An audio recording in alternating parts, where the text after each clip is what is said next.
Rage and nerves, just not thinking, being stupid, just everybody in my face, yelling at me, harassing me, bullying me, I couldn't take it. Was shot in the abdomen.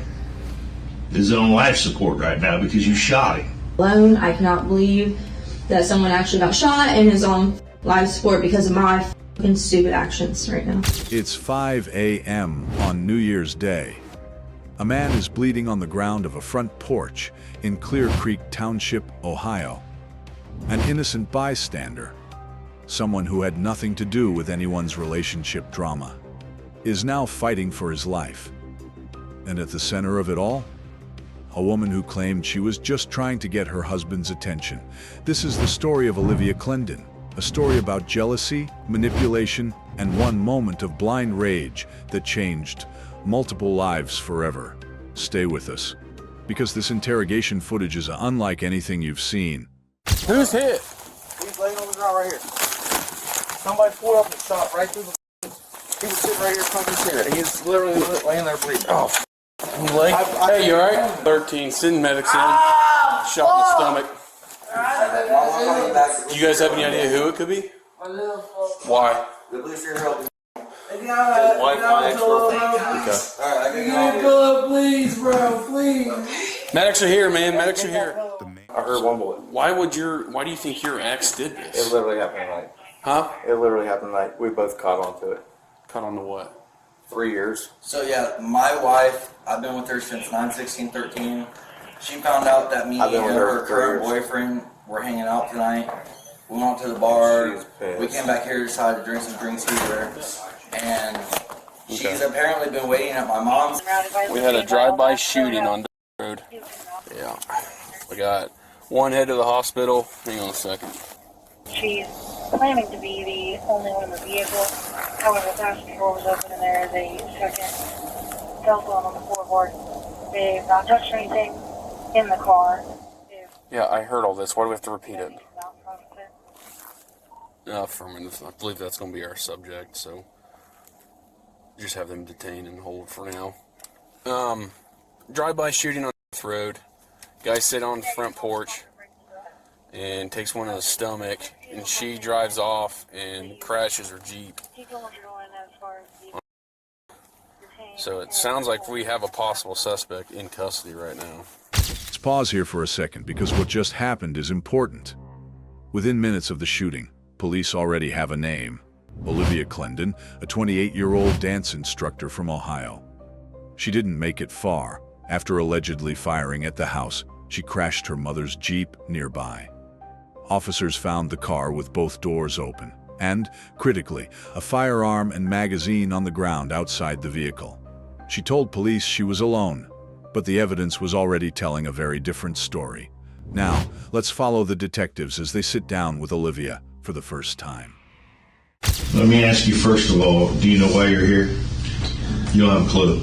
I mean, I was in an accident and they did blood work and I got an OBI at the hospital. Okay, but beyond that, you have no clue. No. Was anybody in the car with you? No. Nobody was in the car? No. What happened when you got out of the car? The neighbor that I wrecked into, like, the house, or not in the house, but near the house, she had got out, made sure I was okay. I was trying to find my phone so I could call my mom. She was calling the cops, and then the cops showed up, and then the ambulance showed up, and then that was about it at that scene. Okay. How do you know them? That's my husband. And he is my ex-boyfriend. How long have you been seeing him? Met him back in summer of 2022. Okay. When was the last time you saw him? Yesterday morning. Where'd you see him at? I took him home. From where? Me and him were going to go see Christmas lights in Middletown. Okay. When's the last time you saw your husband? Last night at around maybe 7, 8 p.m. He came by my house, my parents' home. We're legally married, but we're separated. What time did you go to the Christmas lights? Well, we were going to go right at 6. Okay. And so about the evening of the day, but we got in a huge fight. Okay. Really bad fight. So I took him home. This was last night? Mm-hmm. Did you drive or he drive? He drove. What was you fighting over? His friends. Why was you fighting over them? Because they don't like me and they don't want me involved with him because we have issues, we fight a lot, we don't get along a lot. So they're going to do what it takes to try to split us up. So they called in and said that I was going to dinner with my husband over the weekend. Did you go to their one? I did, yes. Okay. But me and Corey have been split up for 3 weeks, but we were trying to work things out, trying to see if we could make it work. When did they become friends? Yesterday. They all kind of just started like bullying me, manipulating me, treating me bad, and then they wanted to be friends and then go out and party and harass me, send me pictures of them out partying, telling me they're doing cocaine and all kinds of crazy stuff, and I just couldn't take it, so I said to them, you guys need to both block my number. That pissed you off? It upset me, it hurt my feelings. How That they were much hanging out. back and forth were you guys doing? Not much. They just kind of, picking at me like, oh, we're doing this now, and I was just like, okay. I was with my family. My guy was like, okay. I'm like, just block my number because I don't want to hear about it. I don't care. Have fun. I kept telling them both, have fun. I said, you both hate each other. Maybe you guys can be good friends. Good job. Like, move on. Leave me alone. So here's the picture Olivia is painting in that interrogation room. She claims she was the victim, that her husband and her ex-boyfriend were teaming up to bully her, sending her pictures, taunting her, and from her perspective, she just wanted them to stop. But let's look at what the men on that porch said when police talked to them, because the story they told is strikingly different. And it begins to reveal just how calculated this situation truly was. It's my ex-wife, current wife, whatever you want to call it. We haven't been together, we've been separated. Okay. And it was his girlfriend for the last 3 years. So you think there's two girls together? No, it's one girl. We Same found out girl. tonight. We just came together tonight. We put all of our beef aside and decided it wasn't worth it anymore. We found out a lot of stuff tonight. Okay. How'd she know that you guys were here? Because she was begging him to come with her. She was here tonight? No, she was begging She him was at my mom's house. to come home. Okay. Yeah, his mom's home. So why the extreme violence? Is she mad? Oh, she's pissed. I don't About know, what? sir. About what? Why? I mean, I feel like you guys. Maybe that me and him are hanging out and friends because that doesn't- He wanted us to fight. Yeah, she's never really cut me off. We've still talked. She's been a part of my life and helped me. And she's been with him. I'm sorry, guys. It just doesn't make sense that because you guys are hanging out, you get shot at by an ex. Well, to make it make more sense Her for mom? you, That's her mom. Sunday She's night, psychotic. she was with me. Monday night, she was with me. If that makes more sense. And then She we was put two trying together and to figured it out. keep it going where she played me and him, and she found out that we know about it. So to me, I think maybe it's that she can't two-time me and him no more. So, maybe So she's upset. who's your buddy here? That Okay, why is he here then? He was just sitting out front smoking. Honestly, I don't know. They told me it's a drive-by shooting. It looks like they're having a New Year's party or something. Sit on the front porch smoking a cigarette. Guy takes a silver. They told me originally that was a dark SUV, and then they changed their story to a silver SUV. Pulled up, fired a couple rounds, and hit a guy in the stomach that was out on the front porch smoking. The guys here are giving me some weird story about why they think it's his ex-girlfriend or something. Said that she pulled up and shot at him because these two are together. I guess they used to date the same girl. It doesn't make sense. However, I don't feel like he's being completely honest with me. And there it is, an innocent man. Someone who had absolutely no romantic involvement with anyone in this situation was sitting on a porch on New Year's morning, and he paid the price. He wasn't part of the love triangle. He wasn't sending taunting messages. He was just there. And that is what makes this case so deeply disturbing. Because when we talk about crimes of passion, we often focus on the people involved in the conflict. But here, the person who suffered the most had nothing to do with it at all. Let's go back into that interrogation room, because this is where things start to unravel completely for Olivia. You ever fired a gun? At like gun shows, I've fired a gun, but not like for fun or Do whatever. you have one? Do you own one? No, I sure don't. I do not. There'd be no reason one would be in your car. No, I do not have a gun in my car. At all. I've never had a gun in one of my vehicles at all, ever. Yeah, see, I'm not believing what you're telling me. This whole story. What do you mean? There was someone shot tonight, and there was a gun found outside of your car with a magazine and the round at the crash. Either you're lying to me, or you know somebody that was with you that did something stupid. All the pieces fit, right? Right. You know somebody got shot, didn't you? I did not know someone actually got shot. No. Then tell me what happened. Okay. And I don't want no more lying. I was with my mother-in-law, Okay? and we were hanging out, upset, like I said. Drinking my whiskey. husband. You were irate. I was actually drinking, yes, I was drinking the whiskey. She was drinking like some orange juice and whatever. And when I tried to go to his house to get my husband, I got in a huge fight, absolutely huge fight. And With who? with Okay. because he condoned all of that. I said, you're playing him, you're not trying to be his friend, whatever, you're just trying to cause all this drama. I'll tell you the truth, I was a little tipsy, but I do know what happened, sir. Okay, what happened? So, me and got into it real bad. He was trying to have sex with me, condone have sex with me, at his house, when I went there to get my husband. Oh, so you did stop there. Yeah, this was earlier, yes. And he was like trying to touch me, and I'm like, no, stop, like, cool it So down. you were there partying with this No, group? I did not stay there and party at all. I went there specifically to get my husband out of the home. Okay. Because I knew drugs were involved, and I'm like, no, stay away from that.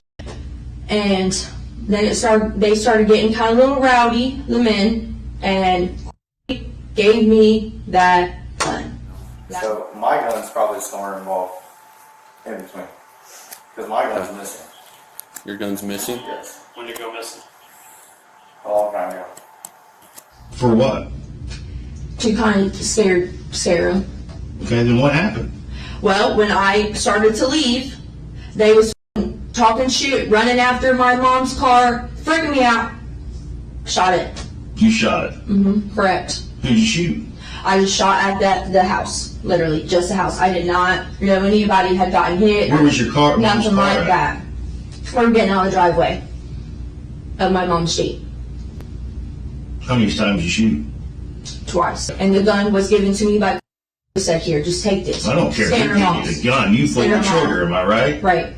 To scare somebody. Yeah, right. Then you ended up shooting somebody. That's horrible. I swear I didn't know that. I did not know anybody got shot. But you know you shot towards the house. Yep. Towards the garage area. His house is set up like this, front porch, garage. I shot right towards that garage area. I did not know anybody that had gotten hit. I did not know that. Now let's think about what just happened in that room. For the first portion of this interrogation, Olivia denied everything. No gun, no involvement, no knowledge of a shooting. Then, when confronted with physical evidence, a firearm found right next to her crashed car, the story changed entirely. Suddenly, someone gave her the gun. Suddenly, she fired, but only to scare people. Suddenly, she didn't know anyone was hit. This is a pattern investigators see frequently. Denial first, then a partial admission, then blaming circumstances. But the detective isn't finished. And what comes next is the moment where Olivia's own words become the most powerful evidence against her.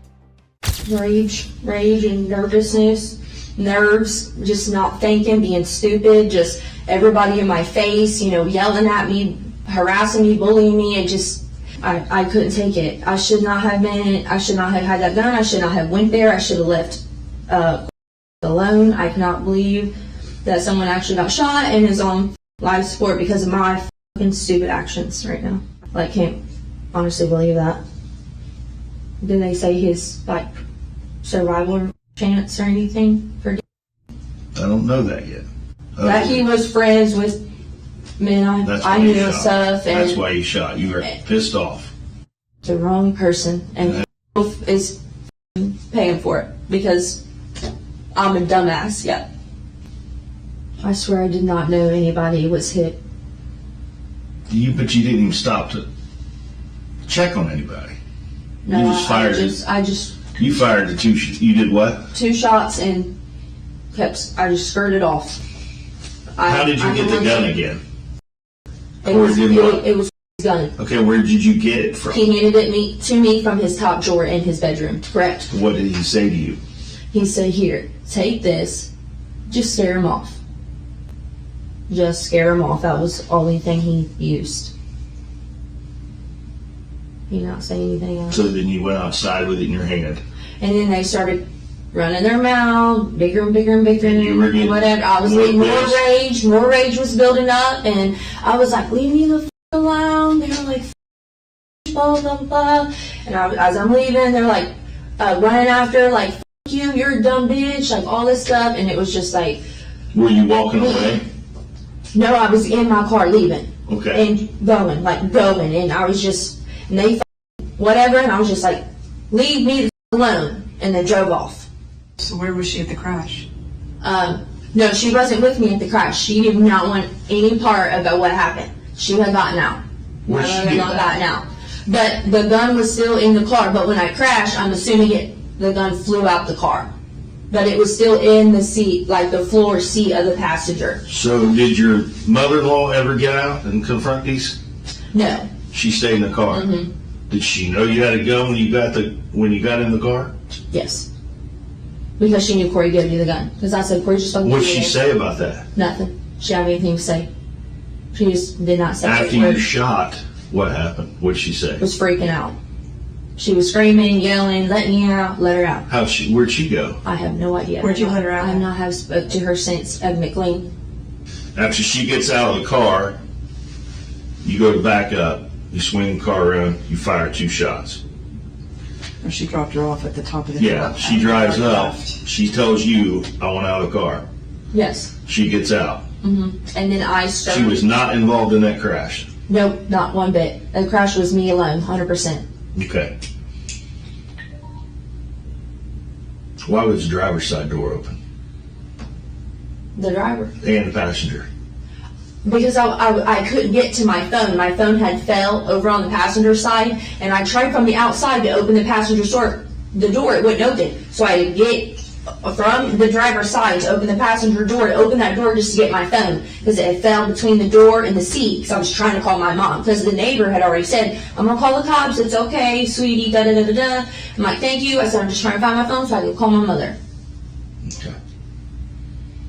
Okay, well, right now you're going to be placed under arrest. You understand that? I do. You're going to go to jail. Okay. Okay? And just like that, a New Year's morning ended with handcuffs. Olivia Clendon was placed under arrest. But the interrogation footage had already told us everything we needed to know. She admitted to pulling the trigger. She admitted to feeling rage. She admitted that an innocent person, someone who was simply in the wrong place at the wrong time, was now fighting for his life because of her choices. Prosecutors later determined that she didn't fire just twice as she claimed. Evidence showed she fired a total of 8 times. 8. The victim survived, but the road to recovery was long, and the trauma, both physical and psychological, does not simply disappear. Because I was just so mad. I'm like, "He's not there, he's not answering, where is he at?" Like, I was so confused. I had a little bit to drink. I just wanted to talk to my husband. How much did you have to drink? I had a couple shots of whiskey. Just 2? Probably 3.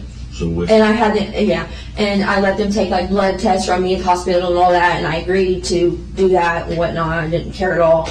I wanted to be with him.